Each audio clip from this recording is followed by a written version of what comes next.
10 নং মঠবাড়ি ইউনিয়নের 6 নং ওয়ার্ডের আসাদ মেম্বার আমি।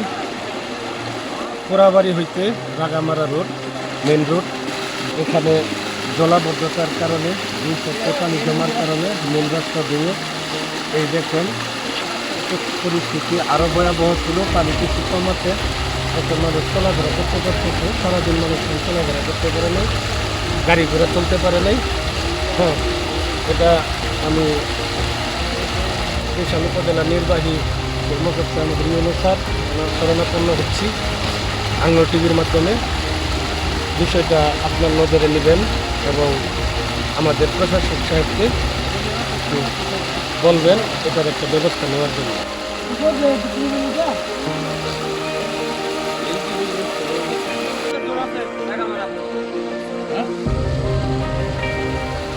এই রাস্তাটা ভালো রাস্তা ছিল, ফিশারির ভাঙ্গা জায়গা সেগা, ফিশারির রাস্তা কাজ কোনো কিছু করে না, সাইডে বান্ধে না, আমরা দ্রুত রাস্তার কাজ করে।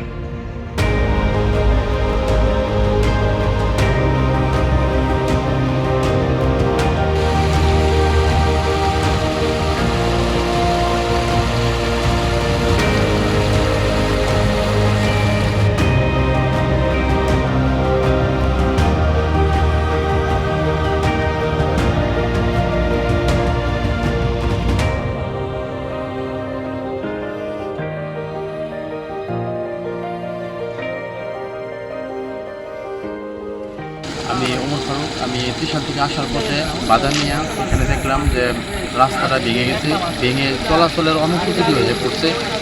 আসলে এর কারণ হলো যে বৃষ্টিতে অনেক পানি জমা হয়ে গেছিল, এই জন্য রাস্তা ভেঙে পানি এগুলো শুকাই গেছে। তবে এই পানিগুলো যাওয়ার অন্য কোনো দিকটা রাস্তা নেই। আসলে আমি আমাদের এমপি মহোদয় ডাক্তার মাহবুবুর রহমান লিটন এমপি মহোদয়কে বলতে চাই যে আপনি তো ত্রিশালের জন্য, সমাজের জন্য, মানুষের জন্য আপনি অনেক কিছু করার চেষ্টা করতেছেন, ত্রিশালকে নিয়ে ভাবতেছেন কী করা যায়। এই মুহূর্তে এই বন্যার সময় এই মুহূর্তে এই রাস্তাটুকু ভেঙে চলাচলের অনুপযোগী হইয়া যাওয়াতে আমাদের অনেক সমস্যা থাকছে। আপনি এই রাস্তাটুকু চলাচলের উপযোগী করে দেন।